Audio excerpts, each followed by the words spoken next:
Las redes sociales iniciaron el año dando visibilidad a los diferentes escenarios de violencia en el país. Los homicidios al cierre de 2019 y en los primeros días de 2020, los femicidios en lo que va de enero y las llamadas fiestas autoconvocadas, que finalizaron en disturbios, forman parte del espectro con el que se inicia un nuevo año en materia de seguridad pública para Uruguay. Asimismo, las redes han mostrado no solo su poder para el rechazo a estos acontecimientos, sino el poder que posee para generarlo. Diversas opiniones se cruzan en Facebook, Twitter e Instagram sobre el papel que el Estado asume y debe asumir para intentar frenar la delincuencia, asunto tan mencionado durante la campaña presidencial. ¿Cuáles son los desafíos que tiene el actual gobierno y tendrá el gobierno entrante según surge de redes sociales? ¿Cuáles son las opiniones que la audiencia genera sobre estos temas? ¿Deberá el Estado poner especial atención en las redes como un espacio importante para combatir el delito?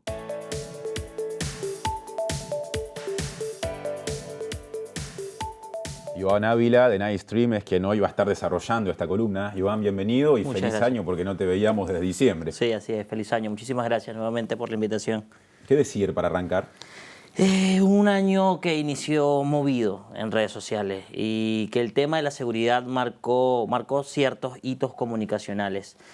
Cerramos el 2019 con ese recuerdo de los llamados desastres del Quibón. Ajá. Por las fiestas, unas fiestas originadas en redes sociales, convocadas por redes sociales, y el año inició con mucha visibilidad de femicidios, de el número de homicidios en los primeros días de enero, y bueno, este Día de Reyes con lo acontecimiento en la Rambla de Malvin, y que para sumar un poco más al tema de seguridad y cómo lo ven las redes sociales, ayer el triste incidente ocurrido en el shopping en Paysandú. Cuando dos guardias de seguridad asesinaron a una persona que se dice había intentado robar antes, ¿no? Exacto. Y bueno, esto deja mucho que decir desde la visión de la audiencia. Y eso es lo que hicimos un poco con este informe, con este análisis, tratar de entender hasta qué punto la ciudadanía se vincula con el tema de la seguridad y lo expresa en redes sociales,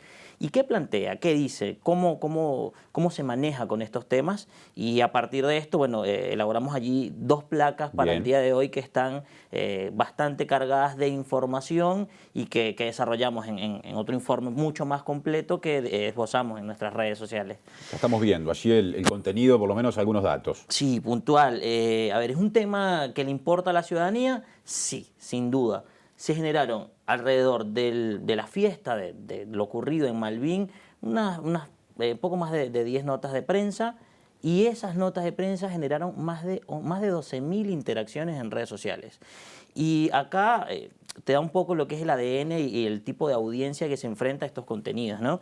Las interacciones no fueron un like, no fueron un compartido, sino se aprecian muchos comentarios de la ciudadanía expresándose sobre lo que pasó, sobre lo que no debió pasar, cómo debió actuar la seguridad ciudadana, el rol del Estado, si esto es o no es algo que tiene que ver con la ideología del actual gobierno.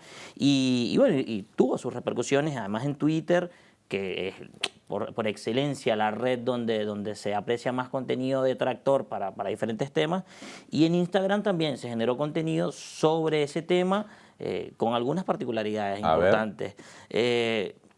Hubo mucha difusión de fotos de los asistentes al evento, sí, donde cuando analizamos los perfiles de estas personas que publicaron estos contenidos, se ve la presencia de mucho joven, mucho menor de edad declarado dentro de su perfil, y bueno, un componente que no es nada despreciable y que creo que merece la atención de diferentes sectores de la sociedad, como es la presencia de diferentes tipos de drogas, el consumo de alcohol, aun cuando bueno, se tiene la prohibición de venta a menores y demás. No implica que estos no tengan acceso a esto para el consumo, y bueno, que la audiencia considera como uno de los principales detonantes, bueno, uno de los principales causas que generan este tipo de disturbios, y que bueno, lamentablemente señalan que los órganos de seguridad ciudadana no logran darse abasto y responder como deben hacerlo. Me interesa algo que me parece insinuaste cuando fuiste repasando las redes sociales, pasaste de Twitter a Instagram, ¿no? en Twitter la participación del que no estuvo presente necesariamente, pero comenta. En Instagram, sobre todo, claro, en actividades que involucran a personas jóvenes, Claro. la participación de los protagonistas, por lo menos de las convocatorias. No quiere decir que todas las personas hayan participado de los incidentes, pero claro, es una red mucho más juvenil. Sí, además se estima que la asistencia en la convocatoria fue alrededor de entre 500 y 600 personas. Y nosotros hicimos un análisis de las últimas 24 horas y pudimos rescatar un poco más de 50 contenidos. Estamos hablando de alrededor de un 10% de la posible convocatoria que se dio allí. ¿Y qué había en esas fotos? Perfiles de jóvenes con heridas, perfiles de jóvenes intentando disfrutar la fiesta, pero estableciendo quejas por lo que estaba aconteciendo, por bueno, nada, una aparente lucha también de clases sociales, una aparente... A ver, habían varios elementos que no solamente se dieron en las publicaciones, sino que también se dieron desde el Twitter puntualmente. Se habló discursivamente de que, bueno, se trataba de una división de clases, se teorizó y se problematizó el conflicto desde un enfoque económico. Y bueno, hubo personalidades vinculadas que fueron criticadas, Bien. principalmente del gobierno nacional. Bueno, ese era el último aspecto que quería desarrollar, es decir, Claro. en términos de discusión, yo supongo que lo político partidario, en año muy cercano a elecciones, de hecho el ciclo electoral todavía no se cerró en este país, queda una jornada más para el mes de mayo, tiene que estar muy presente. Sí, sí, sin duda. Pero más allá de... A ver, el enfoque político en esta ocasión no se dio desde el tema electoral. Fue una crítica más a la gestión del gobierno. Obviamente repercute de cara a lo que van a ser las próximas elecciones y bueno, lo que fue el escenario político presidencial que acabamos de vivir en el país. Pero bueno, las figuras, ¿no? Las figuras claves detractadas en estos contenidos ciudadanos. Bueno, Pepe Mujica, como un principal representante del Frente Amplio, producto bueno, de lo que fue el documental en Netflix del Pepe, lo que en redes se impulsó, como la respuesta del Pepe del poder que le daba entrar a un banco con un arma. Y bueno, la audiencia sintetiza todo esto y dice, bueno, esto es el legado del Frente Amplio. Y por el otro lado, también las críticas a Bonomi, que es el segundo eje, la segunda personalidad más atacada alrededor de estos contenidos, por bueno, las políticas de seguridad, la efectividad de los mismos, y bueno, esto acompañado de diferentes insultos y contenidos que van más allá que rayan en lo personal, ¿no? Y bueno, por otro lado, también el ataque a los órganos de seguridad. ¿Hay o no hay planificación? ¿Hay o no hay un servicio de inteligencia que pueda hacer que este tipo de eventos no ocurra, que estos acontecimientos no se salgan de control?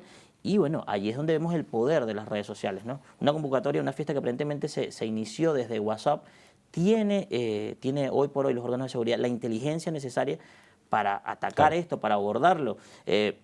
Y no solamente desde la prevención, sino desde la acción, ¿no? Comentarios dentro de lo que es el análisis de la audiencia que apuntan a decir, bueno, la policía no actuó como debería por miedo a rayar en represión, o la policía, si el evento se hubiese dado en un sector popular, la represión era algo que se iba a dar, que era obligatoriamente dada. Y bueno, allí también hay varios análisis de discurso que desde el punto sociológico tienen un gran análisis.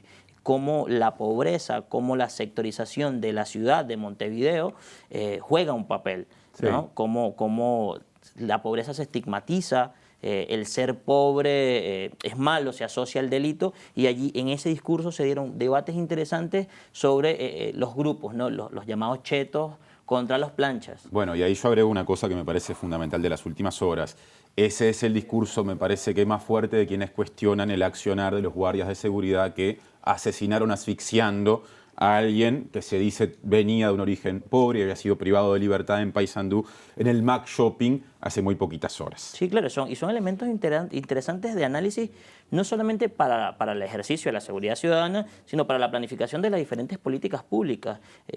¿Qué pudimos apreciar? Pudimos apreciar sectores de clase media alta y eso, cuestionando y tratando de encerrar un poco su barrio, pero por el otro lado vimos representantes de sectores populares diciendo que, bueno, que no deben ser estigmatizados, Exacto. que la pobreza no es sinónimo de delincuencia y, bueno, algo sumamente importante, el empuje informativo que recibió este evento, cómo la gente lo replicó, y creo que por allí se concentró también mucho análisis, un caso mediante la transmisión en vivo de varios medios, cómo se robaba a un vendedor ambulante. Bueno, fue foco también para generar contenidos y empezar este debate en las redes. Iván, muchas gracias por la columna de hoy. Seguiremos asuntos de actualidad la semana que viene con Sin Night duda, Stream. Martín. Muchísimas gracias por la invitación y bueno, tenga una excelente tarde.